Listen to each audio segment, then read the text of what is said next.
Bienvenidos a Derecho Empresarial.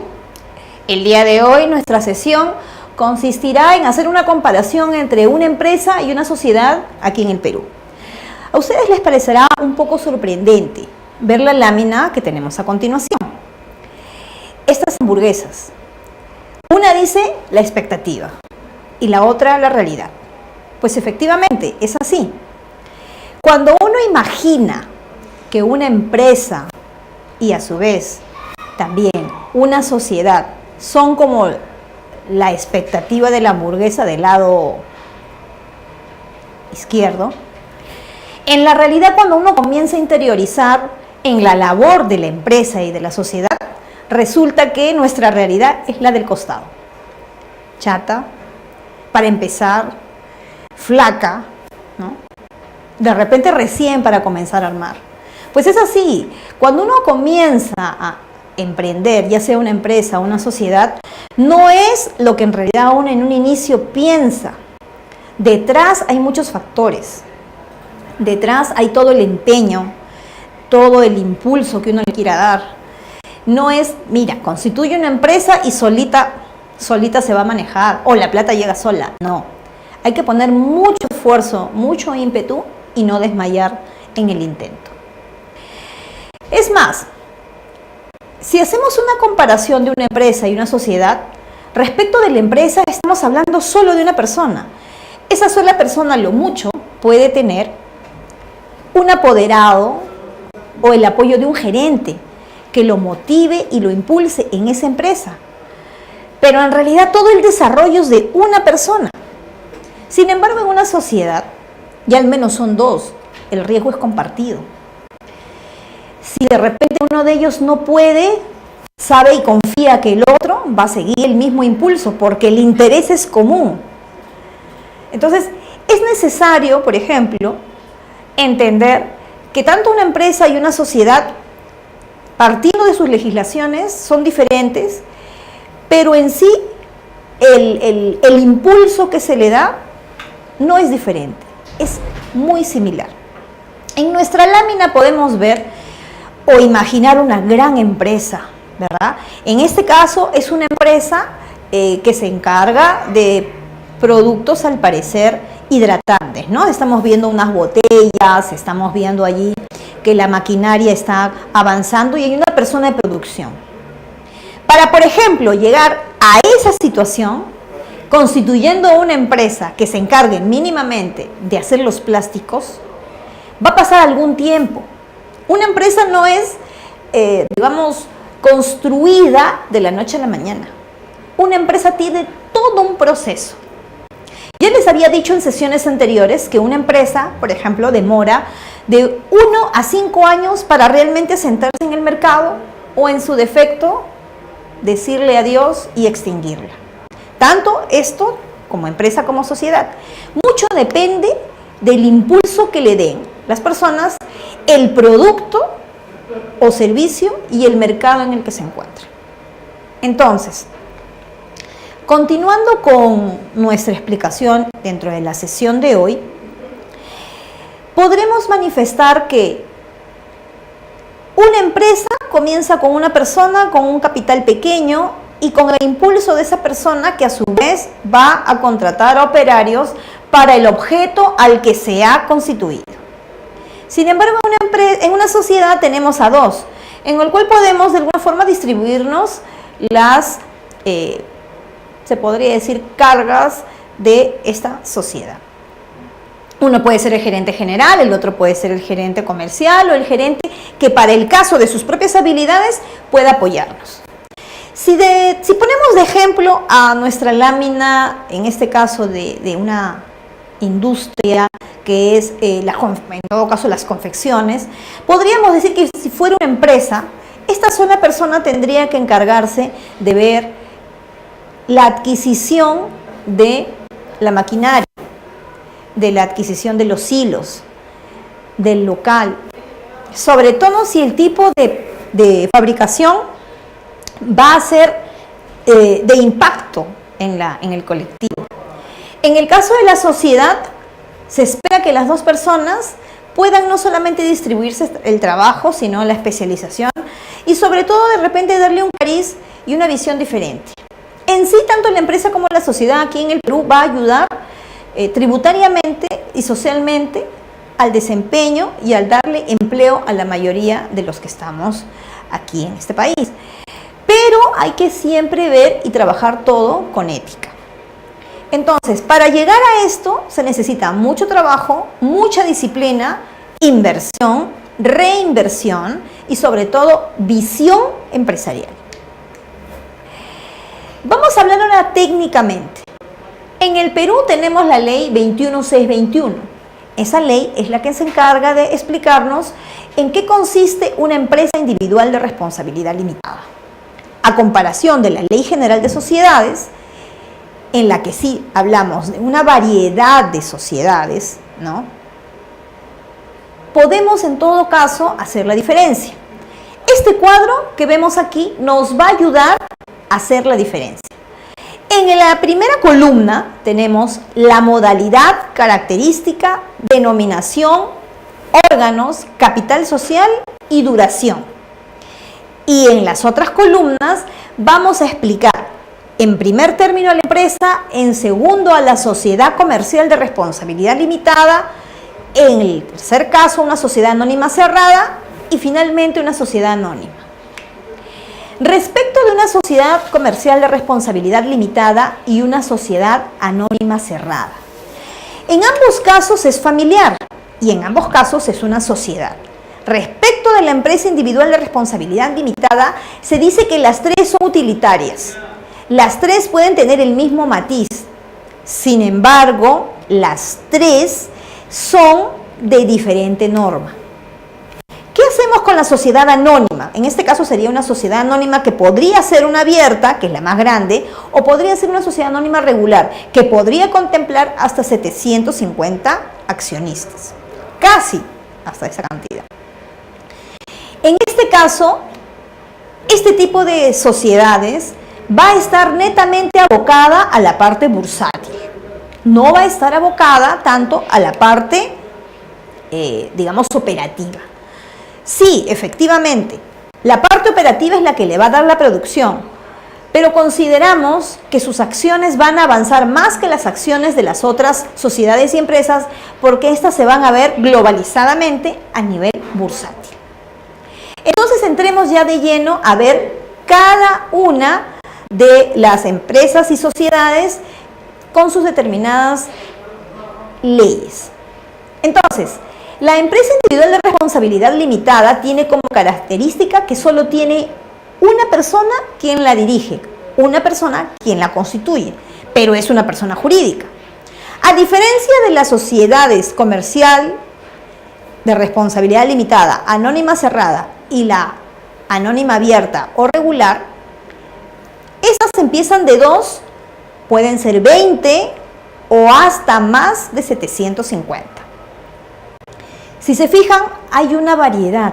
En una solo uno se encarga de toda la administración, salvo que tenga gerentes o salvo que tenga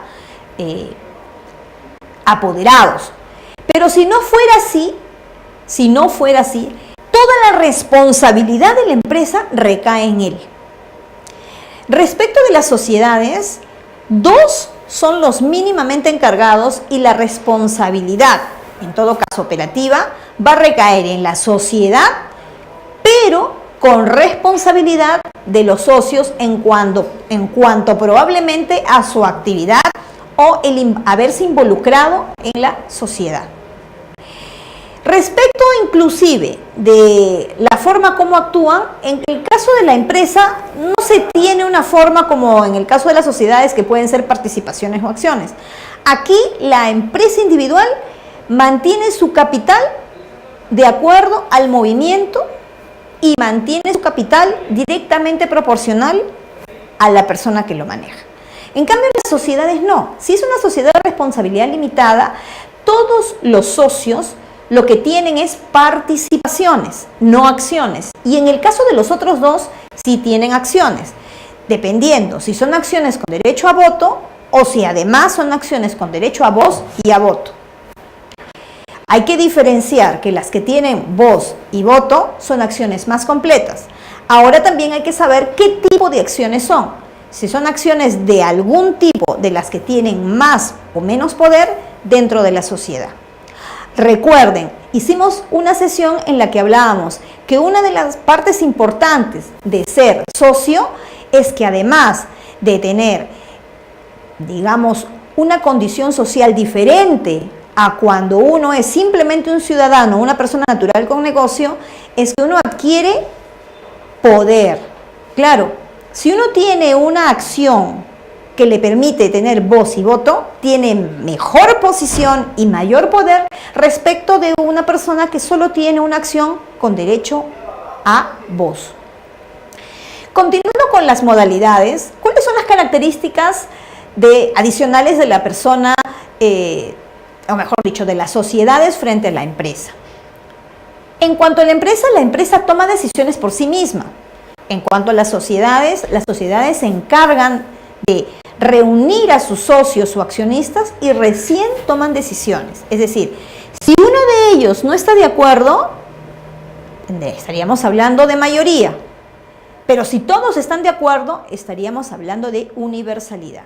Respecto de la empresa, no.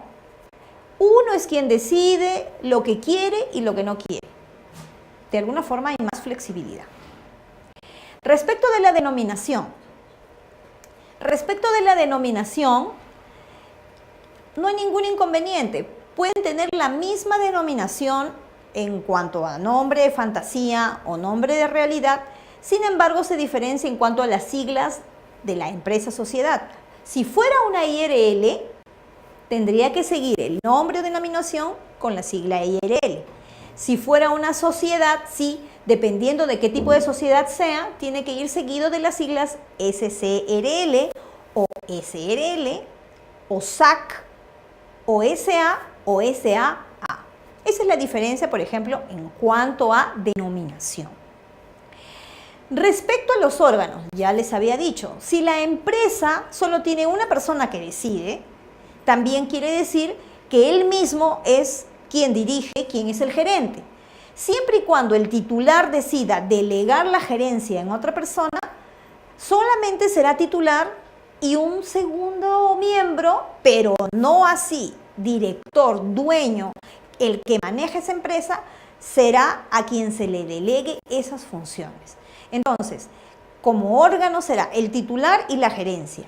Ya dice la ley, si todo esto lo tiene el dueño, el titular será titular gerente. ¿Qué pasa en el caso de las otras formas societarias? Pasa de que sí tienen hasta 3 órganos de gestión. El primero y digamos el top en la pirámide sería la Junta General. Si fuera una sociedad de responsabilidad limitada sería socios y si fueran sociedades anónimas serían accionistas. Si en caso de las dos últimas, que son la anónima y la anónima abierta o regular, fuera que tuvieran directorio, en ese caso el siguiente órgano sería el director o los directores. Pero si fuera como la sociedad anónima cerrada, únicamente tuviera gerencia, que sería entonces nuestra parte final de la pirámide. Entonces tenemos en cuenta que los órganos de administración son la Junta General, socios o accionistas, el directorio si en caso que lo tuvieran todos y finalmente la gerencia. Respecto al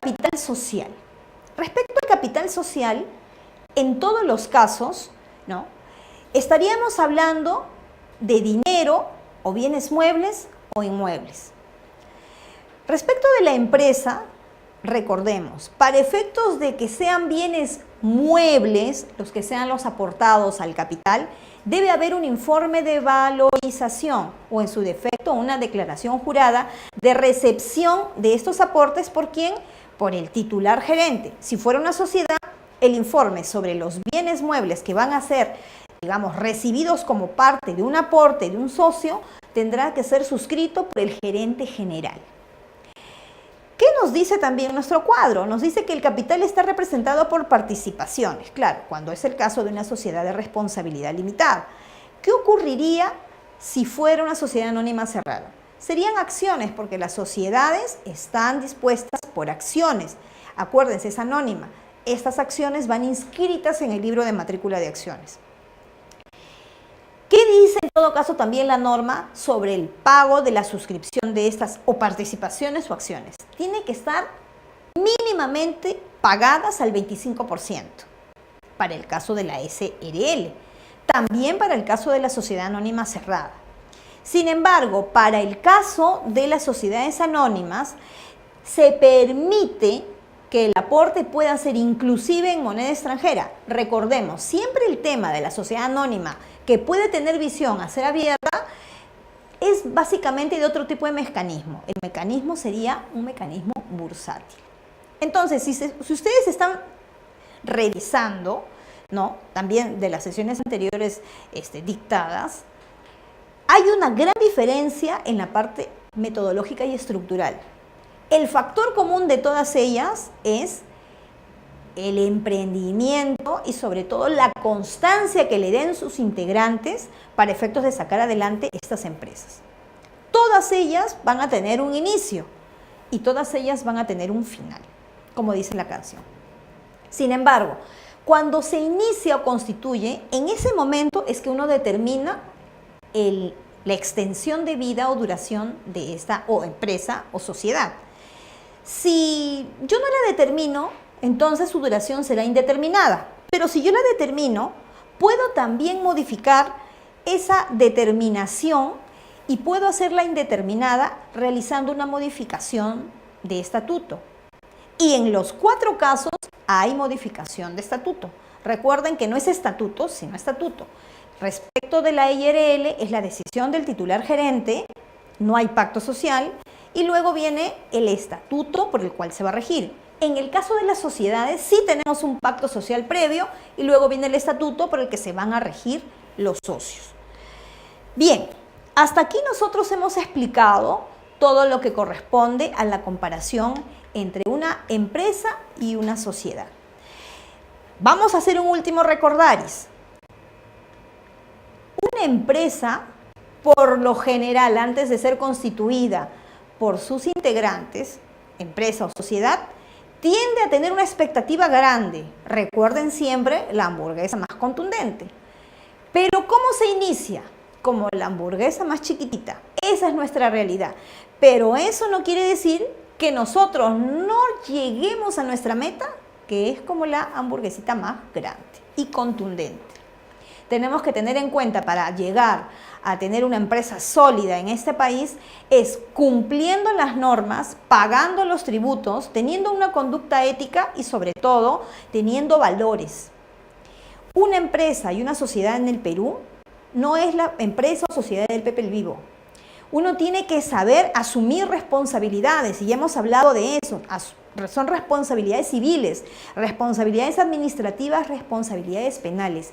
El hecho de tener una empresa y una sociedad te da un nivel, te da poder, pero hay que saber utilizar el poder. El hombre de por sí es político. Una empresa y una sociedad te otorga poder, sí. Hay que saber utilizarlo, no abusar de ellos. Recuerden que tenemos personas a cargo. Y esas personas a cargo no solamente son personas dignas que nos ayudan a avanzar y a empujar este país avanzando con nuestros propios sueños, nuestros propios objetivos, sino que a ellos también hay que remunerarlos bien. Recuerden, ese es el mejor capital que tiene uno, hay que conservarlos. Hay que conservar ese capital humano para que nuestra empresa se mantenga, nuestra sociedad se mantenga. Hay que tener mucha responsabilidad social en nuestras sociedades y en nuestras empresas. Muy bien, hasta aquí todo lo concerniente a este capítulo, a esta sesión y sobre todo a esta unidad. Espero que todo lo que les hayamos podido proporcionar les sea útil y los estamos esperando en la siguiente unidad. Síganos por favor. Muchísimas gracias.